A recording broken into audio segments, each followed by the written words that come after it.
హైదరాబాద్ లోని గాజుల రామారంలో కాల్పులు కలకలం రేపాయి. ఓ ద్విచక్ర వాహనంలో పెట్రోల్ అయిపోవడంతో మరో బైక్ నుంచి పెట్రోల్ తీసుకుంటుండగా గొడవ జరిగింది.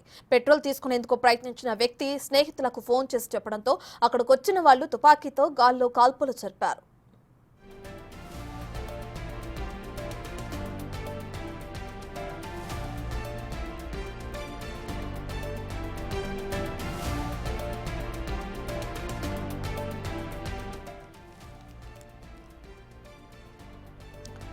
హైదరాబాద్ లోని గాజుల రామారంలో కాల్పుల కలకలం రేపాయి. ఓ ద్విచక్ర వాహనంలో పెట్రోల్ అయిపోవడంతో మరో బైక్ నుంచి పెట్రోల్ తీసుకుంటుండగా గొడవ జరిగింది. పెట్రోల్ తీసుకునేందుకు ప్రయత్నించిన వ్యక్తి స్నేహితులకు ఫోన్ చేసి చెప్పడంతో అక్కడికి వచ్చిన వాళ్లు తుపాకీతో గాల్లో కాల్పులు జరిపారు.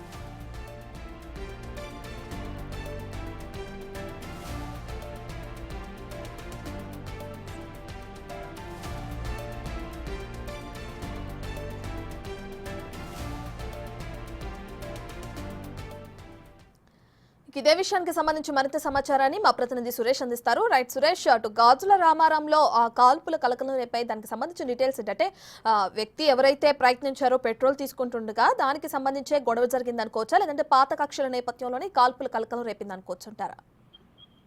దుండిగల్ పోలీస్ స్టేషన్ పరిధిలోని గాజుల రామారంలోని ఉన్నటువంటి ఒక బారు వద్ద నిన్న అర్ధరాత్రి ఈ ఘటన చోటు చేసుకుంది. ఆ కారులో వచ్చిన వ్యక్తులు తమ కారులో పెట్రోల్ అయిపోయిందని చెప్పేసి గమనించి అక్కడే పార్కింగ్ లో ఉన్న మరో బైక్ లో నుంచి పెట్రోల్ తీసి తన కారులో పోసుకునేందుకు ప్రయత్నిస్తుండగా బార్కి సంబంధించిన సెక్యూరిటీ సిబ్బంది చోరీ చేయడం తప్పు అని చెప్పేసి వాళ్ళని వాదించడంతోనే దీంతో అక్కడే మద్యం మత్తులో ఉన్నటువంటి వ్యక్తులు నరేష్ కి కాల్ చేయడంతోనే ఆ నరేష్ అక్కడ ఘటనా స్థలాన్ని చేరుకొని తన దగ్గర ఉన్న రివాల్వర్ తోనే గాల్లోకి కాల్పులు జరిపి వారిని బెదిరించారని చెప్పేసి కూడా పోలీసులకి ఫిర్యాదు చేయడం జరిగింది. పోలీసులు ఈ ఘటన పైన కేసు నమోదు చేసుకొని బార్ వద్ద సీసీ ఫుటేజ్ ఏదైతే డీవీఆర్ ఉంటుందో ఆ డీవీఆర్ తో పాటు ఆ ఫుటేజ్ అంతా కూడా స్వాధీనం చేసుకోవడం జరిగింది. నరేష్ కోసం కాల్పు జరిపింది నరేష్ గా గుర్తించారు. అతను రివాల్వర్ ఎక్కడి నుండి వచ్చింది, అసలు రివాల్వర్ లైసెన్స్డ్ రివాల్వరా లేకుంటే ఎక్కడి నుండి రివాల్వర్ తీసుకొచ్చాడనే దానిపైన ప్రస్తుతం కేసు నమోదు చేసి దర్యాప్తు చేస్తున్నాం.